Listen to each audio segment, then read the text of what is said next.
Bom dia, criançada! Tudo bem com vocês? Estamos aqui em mais um domingo para mais uma classe de Escola Bíblica Dominical e hoje ela é muito especial porque é uma aula conjunta, ou seja, todas as crianças estão assistindo essa mesma aula, então eu espero que vocês gostem, hein? Bom, vamos lá! Ontem foi dia 1º de maio e vocês sabem o que se comemora no dia 1º de maio? O Dia do Trabalho ou Dia do Trabalhador. Então esse é o tema da nossa aula de hoje, a gente vai falar sobre trabalho. Mas assim, vocês vão falar, ai tia, mas trabalho o quê? De médico, de bombeiro, de professor, de engenheiro? Não. A gente vai falar sobre trabalhar na casa de Deus. Vocês sabiam que a gente pode e deve trabalhar na casa do Senhor, servindo a Deus e também servindo aos outros, aos nossos irmãos? E hoje a gente vai falar um pouquinho sobre isso. Eu tenho certeza que vocês sabem alguns trabalhos que acontecem na igreja. Então hoje a gente vai falar sobre 2 em especial. Vou falar aqui algumas opções. A gente tem os pastores, a gente tem os professores, a gente tem os diáconos, a gente tem os presbíteros e tem até uma galera aí que eu acho que vocês conhecem, que são os tios, que quando vocês estão nas férias, eles trabalham e ralam muito para deixar vocês muito felizes, preparar muitas surpresas e também para ensinar a palavra de Deus. Alguém tem algum chute aí? São os tios do recanto e são eles que vão fazer o nosso momento de louvor de hoje. Bora lá?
Eu amo meu Senhor pra sempre.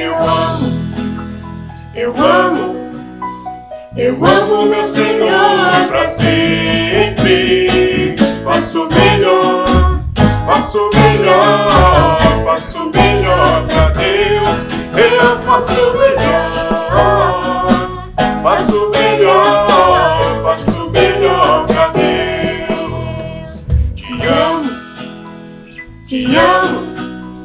Te amo meu irmão pra sempre. Te amo meu irmão e faço o seu melhor. Faço o melhor pra Deus. Eu faço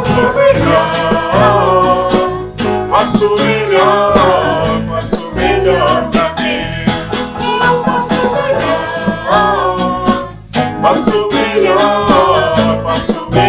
pra Deus. Eu faço melhor, faço melhor pra Deus.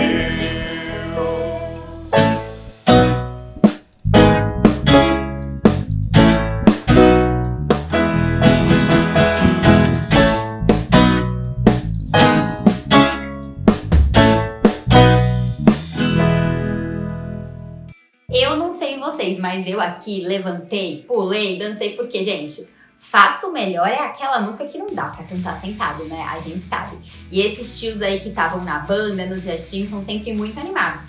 Os tios do recanto são um exemplo de trabalho que a gente pode fazer na casa de Deus. Eles servem a Deus quando estão com vocês na temporada, eles servem a Deus quando estão com vocês na igreja, eles servem a Deus quando estão servindo vocês. Porque quando a gente serve os nossos irmãos, a gente também está servindo a Deus. Só que hoje a gente vai falar sobre 2 tipos de trabalho que existem na nossa igreja e que talvez vocês não saibam muito bem o que significam, porque são umas palavras um pouco difíceis. Hoje a gente vai falar sobre os presbíteros e sobre os diáconos. Vocês sabem quem eles são, o que eles fazem? Hoje a gente vai conversar um pouquinho sobre isso. Afinal de contas, ontem foi dia do trabalho e hoje a gente vai falar sobre esses 2 trabalhos que acontecem na igreja. Bom, quando você vai no culto na igreja, quando a gente tá lá na igreja, quando a gente pode se reunir, você com certeza já trombou com um presbítero ou um diácono por lá. Por quê? Todo culto, todo domingo, eles estão lá para receber a gente no culto, para receber as famílias, para receber os adultos, para receber as crianças, para receber os velhinhos, eles estão sempre lá. E hoje a gente vai falar um pouquinho sobre o que eles fazem. Os presbíteros e os diáconos, eles trabalham para deixar a igreja assim, ó, nos trinques. Vou explicar. Vocês já sabem o que os pastores fazem. A gente tem uns pastores aí que vocês conhecem bem, né? Até porque tem um tal de pastor Cláudio que tá sempre aqui na programação das crianças, porque ele é o pastor que cuida de vocês. Os pastores, eles preparam a mensagem, trazem a mensagem lá na frente na igreja, eles nos ensinam. Só que os diáconos e os presbíteros também podem e devem nos ensinar o que está na palavra de Deus, porque eles são homens capacitados para isso.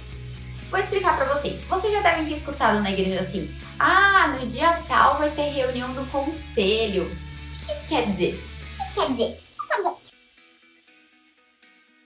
O conselho da nossa igreja é formado pelos nossos pastores e pelos nossos presbíteros. Os nossos presbíteros são as autoridades da igreja. Eles estão lá para ajudar a gente a organizar tudo o que acontece.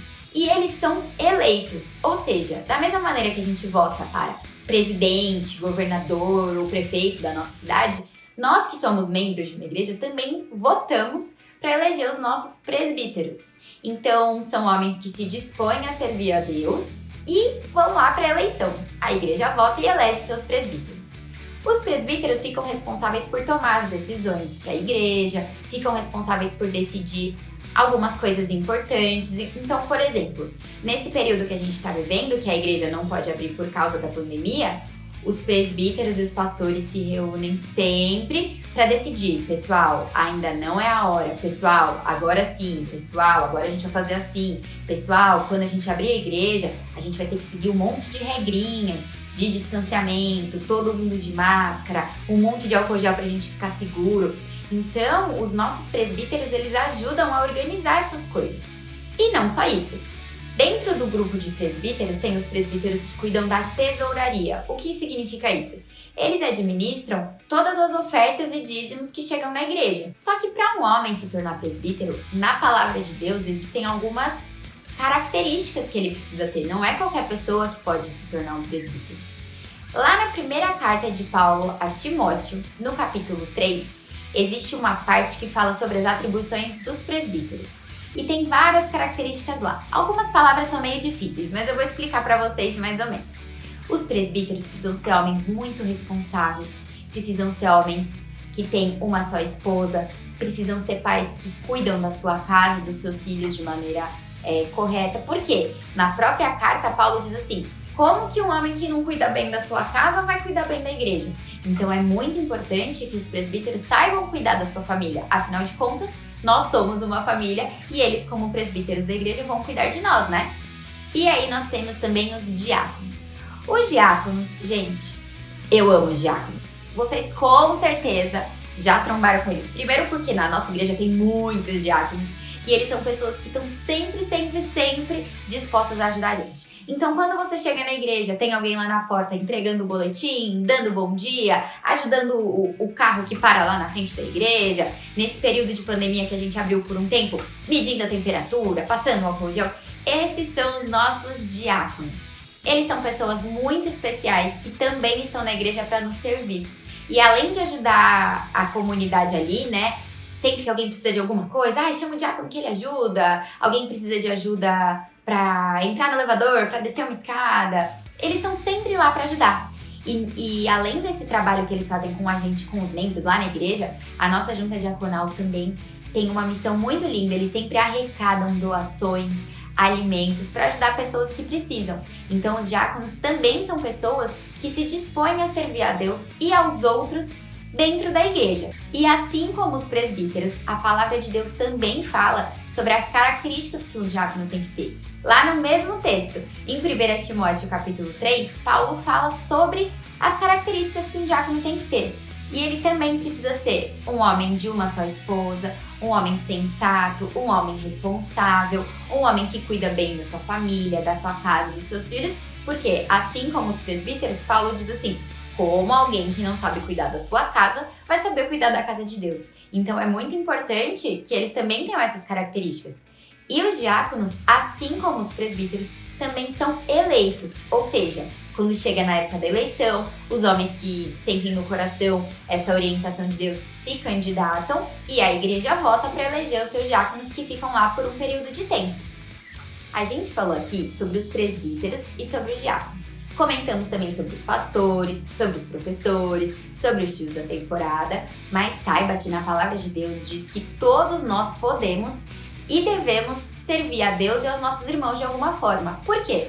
Porque Deus deu para todos nós dons e talentos que precisam ser usados na obra do Senhor. Então, se você ainda não sabe qual é o seu dom e o seu talento, não tem problema. Você ora a Deus e fala, Deus, me mostra qual é o meu dom, meu talento, porque eu quero servir ao Senhor também. Quero servir ao Senhor na igreja, quando eu crescer eu quero fazer tal coisa, outra coisa. Não sei, Deus que vai falar para vocês. Mas saiba que desde agora, mesmo crianças, vocês podem servir uns aos outros. Porque servir significa ajudar. Eu vou trabalhar para ajudar essa pessoa. Então você tá na igreja e seu amiguinho caiu. Você ajuda ele a se levantar. Você tá na igreja e um amiguinho não entendeu direito qual é a lição da escola bíblica. Você ajuda, explica. Isso é servir uns aos outros. Sempre que a gente ajuda uns aos outros dentro da nossa igreja, a gente está servindo. E não só dentro da igreja. Quando você ajuda outras pessoas na sua escola, na sua casa, a gente tem que servir a nossa família também. Então, quando você ajuda o papai, a mamãe, seu irmão, sua tia, sua avó a fazer alguma coisa, você está servindo e você está cumprindo o mandamento que o Senhor nos deixou, que é ajudar, servir e amar uns aos outros. Porque quando a gente ajuda e serve uma pessoa, a gente está demonstrando nosso amor por ela, não é? Jesus veio até a terra, nos serviu, ensinou o que é servir porque Ele muito nos amou. E quando Ele voltou para o céu, Ele nos deixou esse mandamento, amar uns aos outros.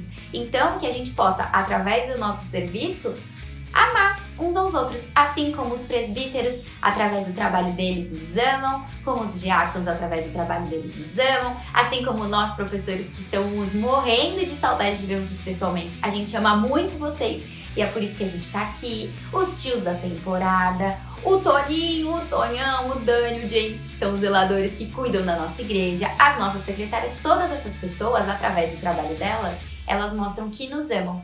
Então que vocês, desde pequenininhos, aprendam isso, que desde pequenininhos vocês entendam a importância da gente trabalhar na casa do Senhor, da gente servir a Deus e servir ao nosso próximo, tá bom? Crianças, que aula incrível tivemos com a tia Helena! Quantas formas nós temos de servir a Deus e ao próximo. A gente pode fazer isso na igreja, em casa, na escola, com os nossos amigos, nossos primos, tios, enfim. Onde nós estivermos, nós podemos sim trabalhar e servir. E você pode começar fazendo isso agora, onde você está. Olhe bem ao seu redor. Será que você pode fazer algo que abençoe alguém que esteja aí com você? Eu acho que sim, né? Mas agora nós queremos agradecer a Deus por esse momento maravilhoso de aprendizado que a gente teve. Então abaixa a sua cabeça e nós vamos orar. Senhor nosso Deus, nós te agradecemos de forma muito especial pela vida da tia Helena. Obrigado, porque hoje nós aprendemos um pouquinho mais sobre o trabalho e como o nosso trabalho pode servir a Deus e ao próximo. Que esse seja um desejo verdadeiro no coração e que possamos ir mãos à obra para esse serviço. Em nome de Jesus é que nós te agradecemos. Amém. Tchau, tchau! Eu amei estar com vocês aqui nesse domingo, nessa aula conjunta. Eu espero que vocês tenham gostado também. E fiquem ligados porque, claro, semana que vem tem muito mais, tá bom? Um super beijo, tô com muita saudade.